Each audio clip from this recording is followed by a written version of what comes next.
Du settore, je notre soccafore, je notre citavore, je la tula tilatoire.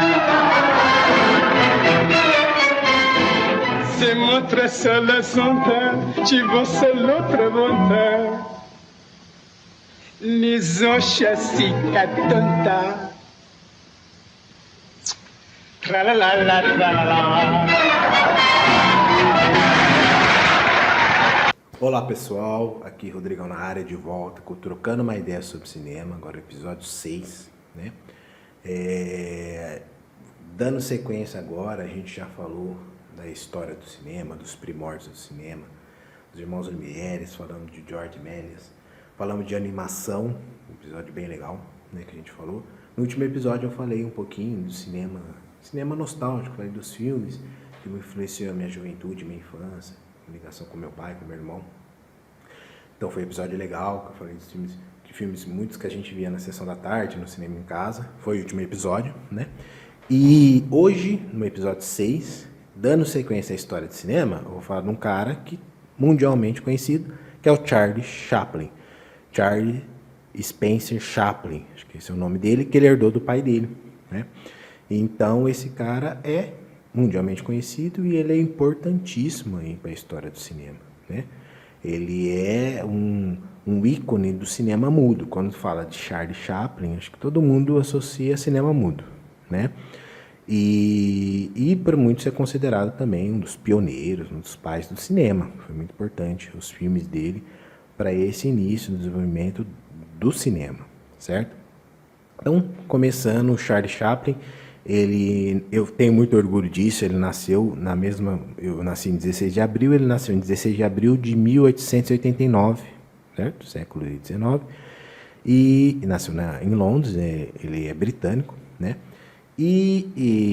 Assim, a infância dele foi muito pobre, né? Isso vai influenciar, daqui a pouco eu falo dos filmes, nos filmes dele, né? Que os filmes dele é meio autobiográfico. E os pais, o pai e a mãe dele eram artistas também, certo? Artistas de teatro, cantores. Só que assim, 2 anos depois que o Charles nasceu, o pai acabou separando da mãe. O pai era muito ausente, alcoólatra, ele acabou sendo criado só pela mãe. Ele vivia com a mãe e com o irmão mais velho dele, chama Sidney, que acho que ele teve convivência durante a vida toda. Que é o filho, o Sidney é o filho de outro casamento da mãe dele, né? Então vivia ele, a mãe e a irmã praticamente, ele, a mãe e o irmão praticamente. É uma infância muito pobre e tal, a mãe tinha muita dificuldade financeira, tudo mais. Mas assim, como os pais eram também cantores, artistas, né? Ele teve essa vivência com a arte e tudo mais, e aí acabou desenvolvendo essa veia artística, que ele tinha um talento, né? O Charlie Chaplin é multifacetado. O Charlie Chaplin, ele foi diretor, ele é roteirista, produtor, comediante, que é o cara que escreve comédia. Ele era músico, compunha algumas trilhas, ele compunha. Então ele era um cara que fazia tudo, assim, todas as etapas da produção de um filme, Charlie Chaplin era. Então ali, desde jovem, ele já foi desenvolvendo esse talento artístico, né? Sendo que os pais também eram artistas, acho que meio que veio aí no sangue também. E aí, desde jovem já, ele começou a se apresentar em casas de espetáculos, né? Como ator ali.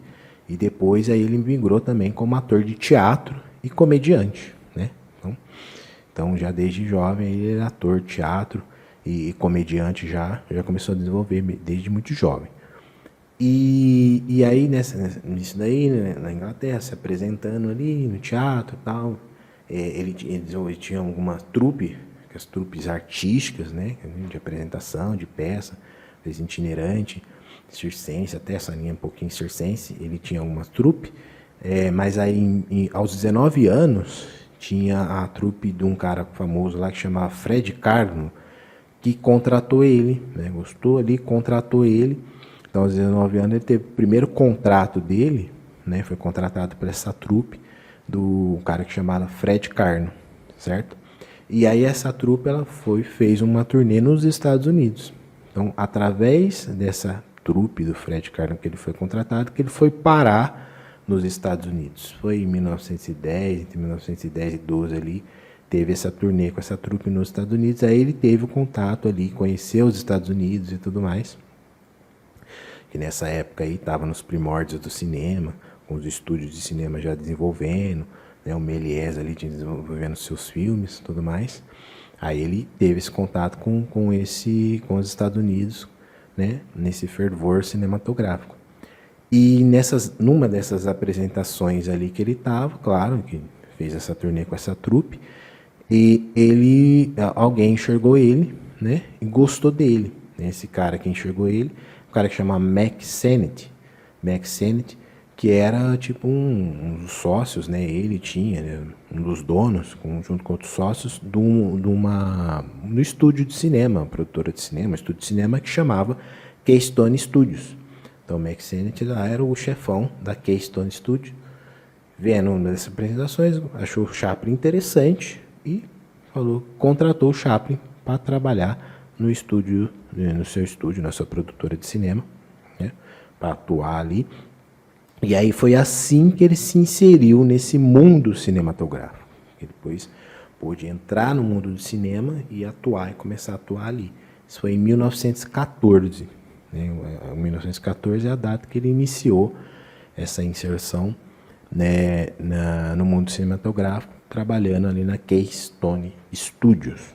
Né? E aí, na Keystone Studios, que ele desenvolveu o seu personagem mais icônico, que é o vagabundo, que a gente conhece aqui como Carlitos. Né? Foi nesses curtas, né, que a Keystone produzia curtas metragens, né? E a linha da Keystone Studio era muito essa coisa da comédia pastelão, com muita mímica, muito pantomima, que era mímica, né? Muita piada corporal, né? Que é a linha que o Chaplin tem, o talento do Chaplin tem. Então, de certa forma, de início casou bem isso, né? Ele já tinha esse talento, ele era comediante, ele era ator, ele tinha essa coisa também da atuação, da piada corporal. Então, ele desenvolveu isso e atuou muito com esse personagem, que é o Carlitos. Que o Carlitos nada mais é definido como um andarilho pobretão, mas com maneirismos requintados de cavaleiro.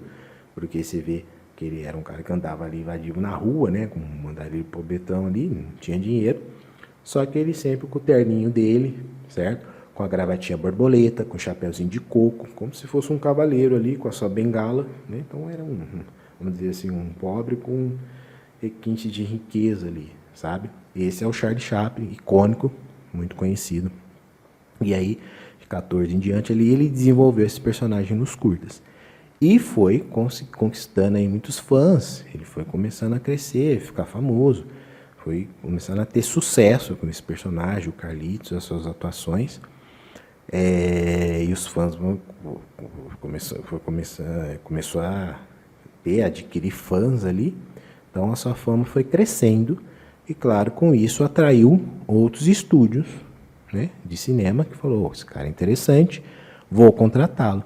E aí outro estúdio maior contratou ele, né, ofereceu uma grana boa para ele ir para o estúdio e financiou filmes que ele para ele poder fazer os filmes, não só financiou, como deu liberdade para ele criar os filmes, deu liberdade criativa para ele poder desenvolver seus filmes, tal, seus roteiros, suas ideias.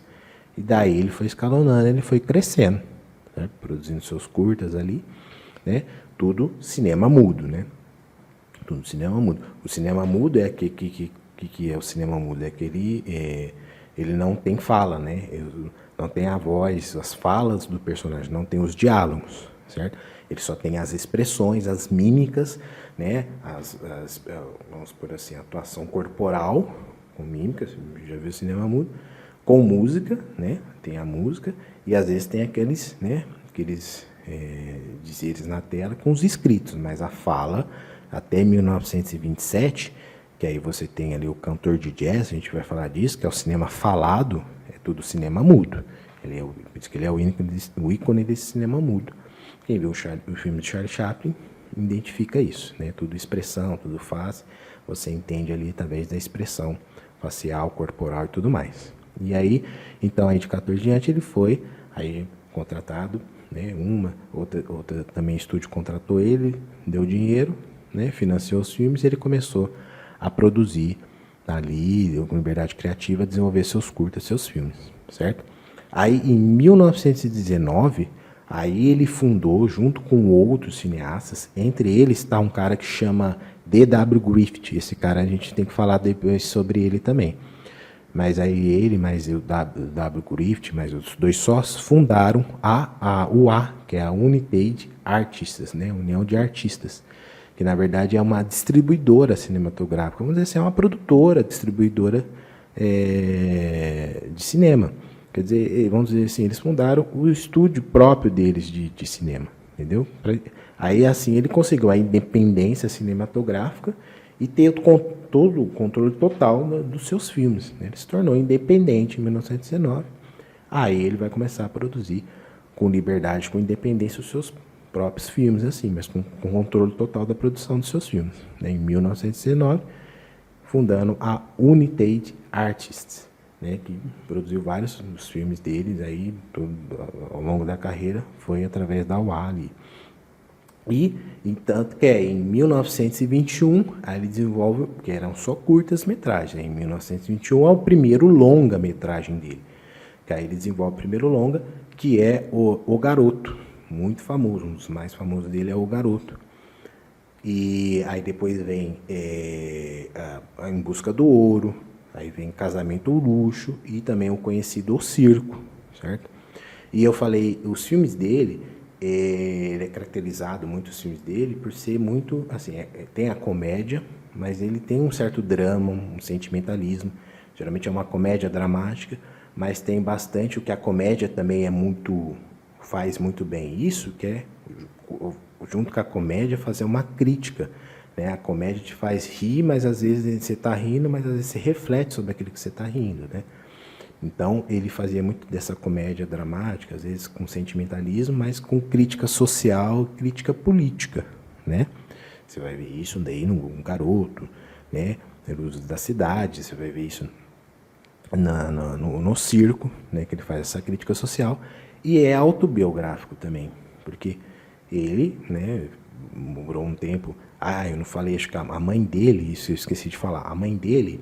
ela, por um tempo, ela teve problemas psiquiátricos na juventude dele e foi internada um tempo na instituição psiquiátrica. E aí eles viveram um tempo no orfanato. Ele e o irmão dele, o Sidney, viveram um tempo no orfanato. Então, ele teve essa experiência em orfanato. Daí você faz esse link a isso, ao filme dele, O Garoto, né? O Garoto é uma relação dele com um meninozinho órfão, um belo filme. Então, claro, é meio autobiográfico, porque retrata um pouco dessa infância dele, viver em orfanato, aí, né? A arte imita a vida. A maioria dos cineastas, os artistas fazem isso. Às vezes eles põem um pouquinho da vivência da sua vida ali, sendo autobiográfico. Assim como o circo, né? Trabalhando, tinha as trupes circenses de teatro, então aí tudo tem uma influência um pouco da vida dele nesses filmes, certo? Então isso aí foi de 21, 22, 24, 25, década de 20 ali, de 1920 a 1930, foi esses longas-metragens, sendo o primeiro longa-metragem O Garoto, certo? Aí, que nem eu falei, em 1927, teve surgiu o cinema falado, com o filme O Cantor de Jazz, né? Que aí tem o diálogo, aí você ouve a voz dos atores, que é introduzido o microfone e tal, e aí é o cinema falado. Mas mesmo assim, em 27 em diante, a década de 30, o Charlie Chaplin não se rendeu ao cinema falado, ele continuou fazendo cinema mudo. Ele produziu aí um dos filmes mais conhecidos, Luzes da Cidade, na década de 30 ali, de 1930, né, até 40 ali, e produziu também aí o Tempos Modernos. Tempos Modernos, eu acho que é o filme, para mim, que eu vejo mais popular dele, né? Acho que até mais que o Grande Ditador, porque o Tempos Modernos, eu tenho amigos que falou assim, nossa, isso aqui faz referência àquele filme de Tempos Modernos do Charlie Chaplin. Às vezes a pessoa nem conhece tanto Charlie Chaplin, mas já viu Tempos Modernos. Acho que é o filme do Charlie Chaplin que as pessoas mais viram, na minha visão, é o Tempos Modernos, né? Faz uma crítica social ali ao operário, aquele trabalho rotineiro ali, que torna ele até uma máquina, né? E sempre com a comédia, cômico ali, né, ali talvez aquele abuso do trabalho ali, horas trabalhadas, tal, é o Tempos Modernos, né, que ele se torna aquela própria máquina, engrenagem que ele está operando. Então, Tempos Modernos foi assim o último filme dele, mas ainda cinema mudo, tá? Mas no Tempos Modernos você já vê que ele começa a introduzir algumas coisas de fala, né? Tem uma cena lá que tem um rádio, que sai a voz do rádio ali. Tem uma cena num restaurante que ele, primeira vez que se ouve a voz num filme do Charlie Chaplin, que é a cena do restaurante. Então, em Tempos Modernos era mudo, mas com umas pinceladas de cinema falado, né? Aí sim, em 1940, ele lança O Grande Ditador, que é um dos filmes mais emblemáticos dele, que é uma sátira direta a Adolf Hitler, é o Hitler ali, um personagem não com o nome direto do Hitler, mas é o Hitler, o Carlitos, o personagem em si é meio que o Carlitos, né? Com bigodinho assim, né? Assim, parecido com o Carlitos do bigodinho, ele é o Hitler, mas ele satiriza Hitler, tem a icônica cena que ele brinca com o Globo, né? Ele brinca de maneira muito cômica com o Globo, satirizando Hitler, satirizou o Mussolini também, falou dos judeus, da perseguição, mas ele foi muito corajoso porque ele fez isso em 1940 e que você estava ali na Segunda Guerra com o Hitler e o Mussolini vivos. Então ele criticou os caras com os caras vivos ali, né? Na lata, na cara. Tinha bastante coragem para fazer isso. Mas aí, 40 foi aí, o último filme meio que do auge dele, né? Porque aí depois deu uma declinada a carreira dele, porque aí ele teve problemas pessoais, coisas com mulheres ali pessoais, e problemas bem políticos, porque aí ele foi acusado de comunista, aí o FBI investigou ele, cassou o visto dele, né?